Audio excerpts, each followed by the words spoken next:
ದರ್ಶನ್ ಪತ್ನಿ ವಿಜಯಲಕ್ಷ್ಮಿ ವಿರುದ್ಧ ಅಶ್ಲೀಲ ಕಮೆಂಟ್ಗೆ ಸಂಬಂಧಪಟ್ಟ ಹಾಗೆ ಕಮಿಷನರ್ ಕಚೇರಿಗೆ ಬಂದಂತಹ ವಿಜಯಲಕ್ಷ್ಮಿ ದೂರು ಕೊಟ್ಟಿದ್ದಾರೆ. ಸೋಷಿಯಲ್ ಮೀಡಿಯಾದಲ್ಲಿ ಕೆಟ್ಟ ಕಮೆಂಟ್ಗಳು ಬರ್ತಾ ಇದೆ ಅಂತ ಆಕ್ರೋಶ ವ್ಯಕ್ತಪಡಿಸಿದ್ದಾರೆ. 150ಕ್ಕೂ ಹೆಚ್ಚು ಅಶ್ಲೀಲ ಕಮೆಂಟ್ಗಳ ಫೋಟೋ ಸಹಿತ ವಿಜಯಲಕ್ಷ್ಮಿ ದೂರು ಕೊಟ್ಟಿದ್ದಾರೆ. ಪೊಲೀಸ್ ಆಯುಕ್ತರ ಕಚೇರಿಗೆ ಬಂದಂತಹ ವಿಜಯಲಕ್ಷ್ಮಿ ದರ್ಶನ್ ನಟಿ ರಮ್ಯಾ ಬಳಿಕ ಅಶ್ಲೀಲ ಕಮೆಂಟ್ ವಿರುದ್ಧ ವಿಜಯಲಕ್ಷ್ಮಿ ಈಗ ಸಮರ ಸಾರಿದ್ದಾರೆ. ಕೆಟ್ಟ ಕಮೆಂಟ್ಸ್ ಮಾಡಿದವರ ವಿರುದ್ಧ ವಿಜಯಲಕ್ಷ್ಮಿ ದರ್ಶನ್ ದೂರು ಕೊಟ್ಟಿದ್ದಾರೆ. 150ಕ್ಕೂ ಹೆಚ್ಚು ಕಮೆಂಟ್ಗಳ ಫೋಟೋ ಸಮೇತವಾಗಿ ಕಂಪ್ಲೇಂಟ್ ಕೊಟ್ಟಿದ್ದಾರೆ. ದೂರು ಆಧರಿಸಿ ಕೆಲವೇ ಹೊತ್ತಿನಲ್ಲಿ ಎಫ್ಐಆರ್ ಕೂಡ ದಾಖಲಾಗುತ್ತೆ. ಪೊಲೀಸ್ ಆಯುಕ್ತರ ಕಚೇರಿಗೆ ವಿಜಯಲಕ್ಷ್ಮಿ ದರ್ಶನ್ ಬಂದಂತಹ ಸಂದರ್ಭದ ದೃಶ್ಯವನ್ನ ನೋಡ್ತಾ ಇದ್ದೀರಿ. ಅಶ್ಲೀಲ ಕಮೆಂಟ್ಗಳ ಫೋಟೋ ಸಹಿತ ಕಂಪ್ಲೇಂಟ್ ಕೊಟ್ಟಿದ್ದಾರೆ ವಿಜಯಲಕ್ಷ್ಮಿ ದರ್ಶನ್. ಈ ಹಿಂದೆ ನಟಿ ರಮ್ಯಾ ಅವರು ಕೂಡ ಈ ರೀತಿ ಕಂಪ್ಲೇಂಟ್ ಕೊಟ್ಟಿದ್ರು. ರಮ್ಯಾ ಬಳಿಕ ಈಗ ವಿಜಯಲಕ್ಷ್ಮಿ ದರ್ಶನ್ ಕೂಡ ಅಶ್ಲೀಲ ಕಮೆಂಟ್ ವಿರುದ್ಧ ಸಮರ ಸಾರಿದ್ದಾರೆ. ಈ ಬಗ್ಗೆ ಡೀಟೇಲ್ಸ್ ಕೊಡ್ತಾರೆ ನಮ್ಮ ಬೆಂಗಳೂರು ಬ್ಯೂರೋ ಹೆಡ್ ರಮೇಶ್. ಇದೀಗ ನಮ್ಮ ಜೊತೆ ಸಂಪರ್ಕದಲ್ಲಿದ್ದಾರೆ. ರಮೇಶ್, ವಿಜಯಲಕ್ಷ್ಮಿ ದರ್ಶನ್ ಏನಂತ ಕಂಪ್ಲೇಂಟ್ ಕೊಟ್ಟಿದ್ದಾರೆ?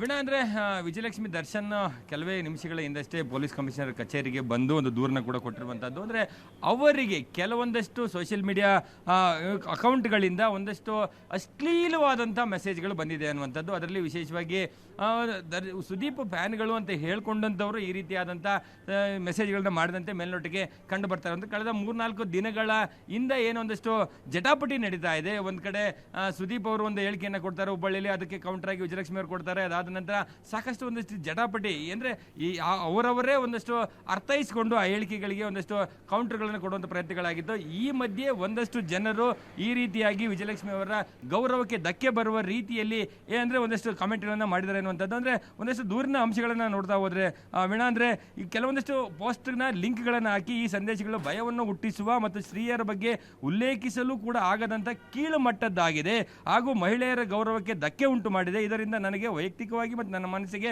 ಘಾಸಿ ಉಂಟು ಮಾಡಿದ್ದು.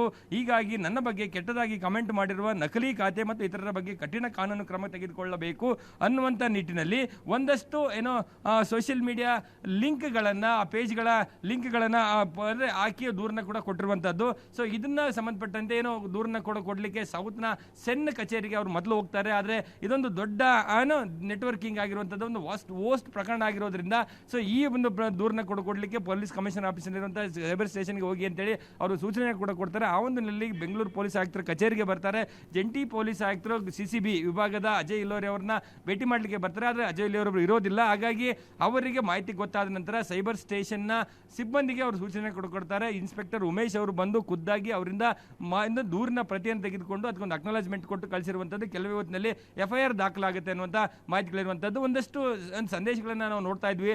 ಅದನ್ನ ತೀರಾ ಓದಲಿಕ್ಕೂ ಕೂಡ ಅಸಹ್ಯವಾಗಿರುವಂಥ ಕಮೆಂಟ್ಗಳು, ಅವರ ವೈಯಕ್ತಿಕ ಘನತೆಗೆ ಧಕ್ಕೆ ಬರುವ ರೀತಿಯಾದಂಥ ಕಮೆಂಟ್ಗಳನ್ನು ಹಾಕಿರುವಂಥದ್ದು. ಆ ಒಂದು ಹಿನ್ನೆಲೆಯಲ್ಲಿ ಖುದ್ದಾಗಿ ವಿಜಯಲಕ್ಷ್ಮಿ ಅವರು ಬಂದು ಯಾರು ತನ್ನ ವಿರುದ್ಧ ಈ ರೀತಿಯಾದಂಥ ಕೆಟ್ಟ ಕಮೆಂಟ್ಗಳನ್ನು ಮಾಡಿದ್ದಾರೆ ಅವರ ವಿರುದ್ಧ ಕ್ರಮ ಆಗಬೇಕು ಅನ್ನೋ ನಿಟ್ಟಿನಲ್ಲಿ ಒಂದಷ್ಟು ಏನೋ ದೂರನ್ನು ಕೂಡ ಕೊಟ್ಟಿರುವಂಥದ್ದು. ಮತ್ತು ಇದೇ ರೀತಿ ಕೆಲ ತಿಂಗಳ ಹಿಂದೆ ರಮ್ಯಾ ಅವರು ಕೂಡ ತಮ್ಮ ವಿರುದ್ಧ ಈ ರೀತಿಯಾದಂಥ ಕಮೆಂಟ್ಗಳನ್ನು ಮಾಡಿದಂಥವ್ರ ವಿರುದ್ಧ ಇದೇ ಸೈಬರ್ ಸ್ಟೇಷನ್ಗೆ ಕಂಪ್ಲೇಂಟನ್ನು ಕೊಡ್ತಾರೆ.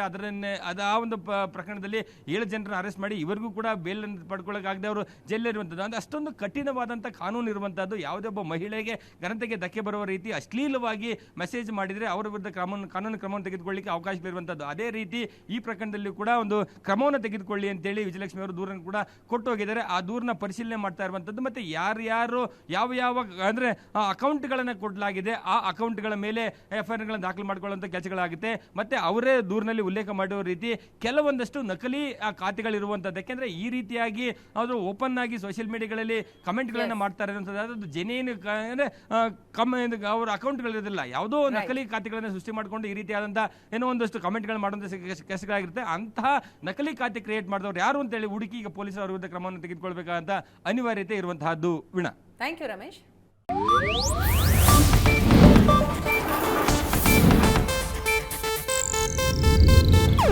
ಇದು ಏಷ್ಯಾನೆಟ್ ನ್ಯೂಸ್ ನೆಟ್ವರ್ಕ್ ಪ್ರಸ್ತುತಿ.